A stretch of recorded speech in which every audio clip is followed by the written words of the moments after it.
First of all, let's go over the fit of the ship that I'm using. The ship that I'm using is a Gnosis. A Gnosis is bonused for a lot of medium-sized weapon systems. In this fit, I'm using medium-sized autocannons and medium-sized drones. The Gnosis is also bonus for drones. The shield command burst is here with a harmonizing charge, so I get more resistances. To improve on these resistances, I'm using medium harden in the mid slots and shield boost amplifiers to improve the amount that you would get out of the two extra large and shield boosters that you can see right here. Then on top of that, you obviously need tackle and a prop mod, and the low slots are just there to support the rest of the system, like gyro stabilizers for more DPS, co-processors to get the CPU, to get the very costly ancillary shield boosters, and the damage control because it supports shield resistances out of the low slots. If you look into the rig slots, you can see that I'm also just using fitting rigs here, but there's one special rig, and that's the hyperspatial. The hyperspatial is there so that I'm warping very fast, and that fast warp speed combined with the base align time of a Gnosis, that is 4.2 seconds, as you can see down here, will give me a chance to outrun a lot of opponents, and I can pick and choose the fights a lot more easy. If I wouldn't have that hyperspatial, a lot of tackle, like cruiser-sized tackle, could catch up with me. With the hyperspatial combined with that align time, I can outrun a lot of cruiser tackle, and I only have to be afraid of interdictors or frigates going for me.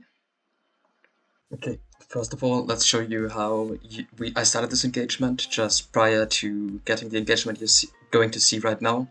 I had a small fight in the same system again, and I'm trying to bait a local response again. I just reshipped and came back into the system. You see the Proteus warping in, I'm jumping the gate, and I'm making it look like I'm just lining off, and I'm pre-preparing for the fight that's going to come. So I'm just make it seem like I'm aligning. As soon as he decloaks, I'm going for him and stramming him, and here I'm starting the fight. From here on forward, I'm checking if there's any reinforcements coming in. If there are any reinforcements, I would drop ECM drones, try to escape, or do something similar like this. For now, I'm just taking my utility, like drugs, drones, put everything on him. I'm looking if I'm tanking. I'm realizing he's plaster tank, so I'm putting a little bit of range here in the beginning. Even though I would tank at 0, it's just to preserve my resources. Autocannons have a little bit of a longer range than the blasters here, if he has void loaded, so I'm trying to mitigate a little bit of DPS by burning to a safer distance. And let's see how this develops from here.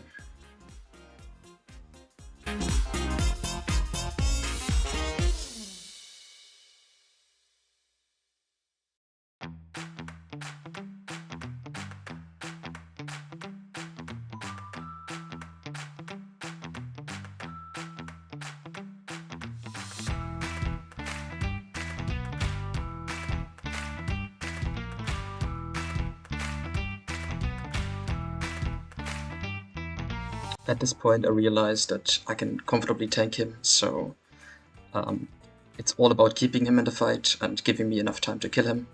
He put ECM drones out here now, so I'm trying to get rid of these ECM drones so he doesn't escape by a random gem. This effort is futile. I just tried killing these ECM drones, but as in this loadout I had ECM drones of my own and no light drones of my own, I really struggled killing these ECM drones. I still give it a shot.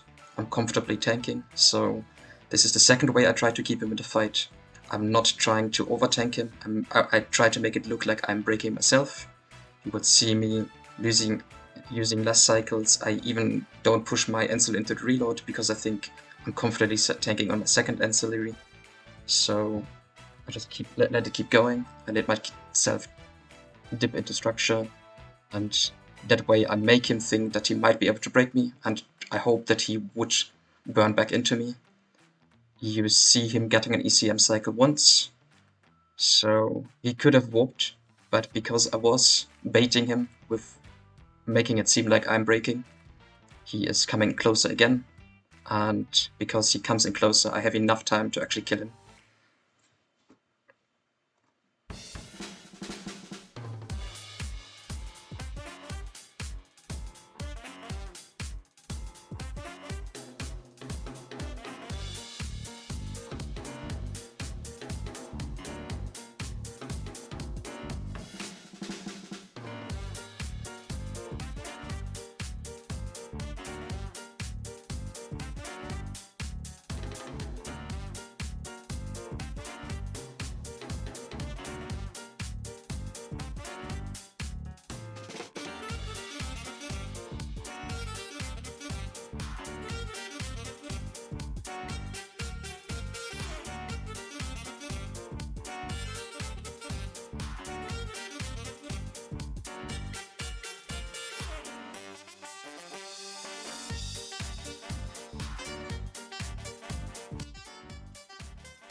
With this fight ending, let's look at another one. In the next one, I was already running away from a local response fleet. I recognize an enemy on a gate, and I will go for it. You can see this right now. I scan down that Phobos, I'm warping to his gate, and I'm landing on the gate with him. I'm not trying to engage him on this side, because I want to know if there's anything on the other side. And I know there are people in pursuit, but because of the hyperspatials and the align time, I managed to put some distance between us. So I'm willing to take this engagement right here. I'm going for that Phobos, and hoping that I can finish him off before the response fleet comes in. So again, in this fight, you will see me taking my drugs, taking my utility, going close, going for the scram, and trying to get the fight going.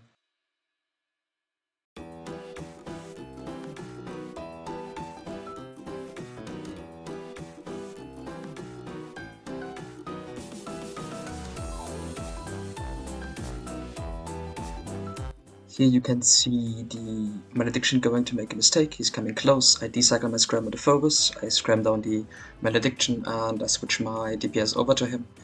And the drones will do their work once the Malediction has slowed down from his Mag Warcraft speed. I still keep approach on the Phobos because I want to avoid the Phobos putting range from me. Once the Malediction is down, I'm refocusing on the Phobos, trying to get into range again, and try to not make him run by baiting him here again, like in the previous video. I'm just not cycling my Rapper even though I could. I'm just trying to make him think he's actually breaking me, to make him burn back into me, to avoid him running away from me.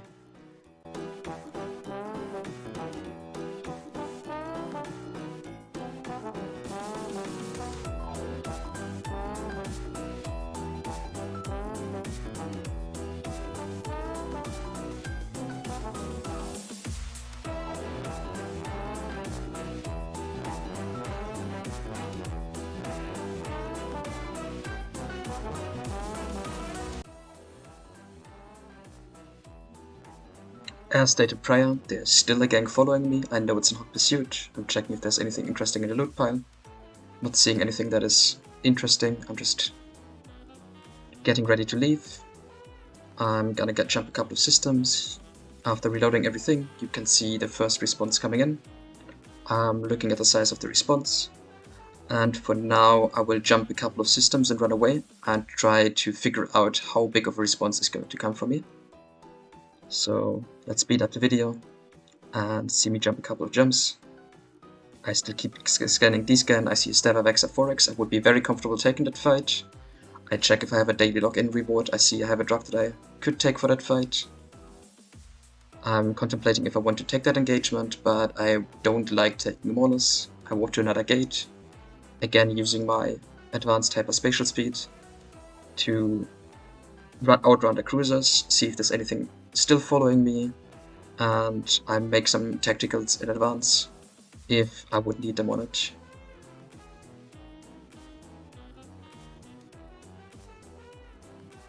After playing around a little bit in the same system, I figured I will take this fight, as I didn't see anything that is too dangerous to me, and I re-engage a second time, and you will see that fight developing right now.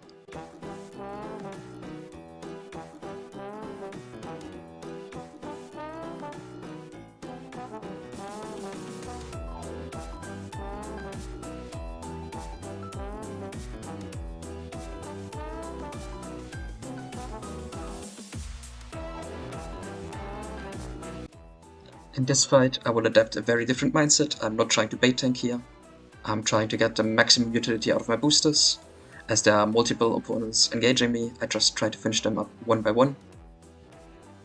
Trying to get scrams on different targets. You see me downcycling early because the Stabber currently is in range, and I hope the 4x doesn't realize he's unscrammed. I'm killing him just in time, and because the Stabber went in too close in that short time frame, and I used that time frame, you see me getting that scram, and I'm getting ready for the next engagements.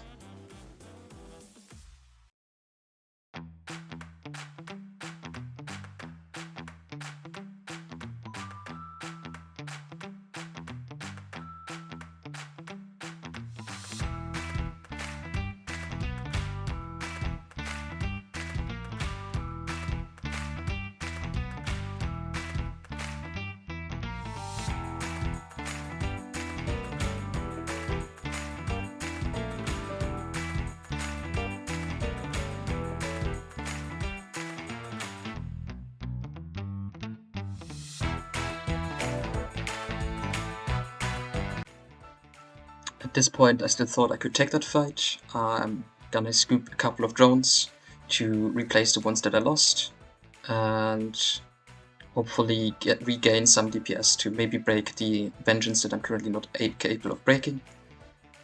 And this effort is going to be futile, so I will try to ECM the vengeance off of me in an effort to maybe run away, because I might get a lucky micro drive cycle in a direction while being pre-aligned, and this might give me a chance to escape.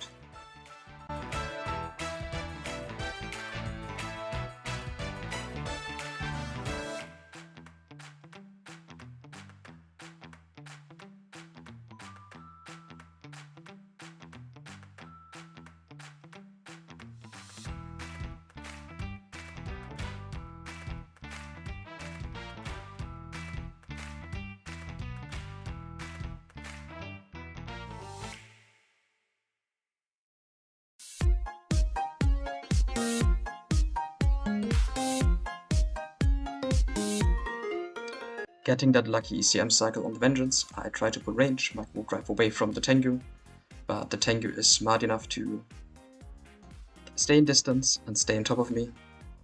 So at this point I'm just trying to get the Tengu scrambled instead, because I'm not gonna kill the vengeance, but maybe I will be capable of killing the Tengu.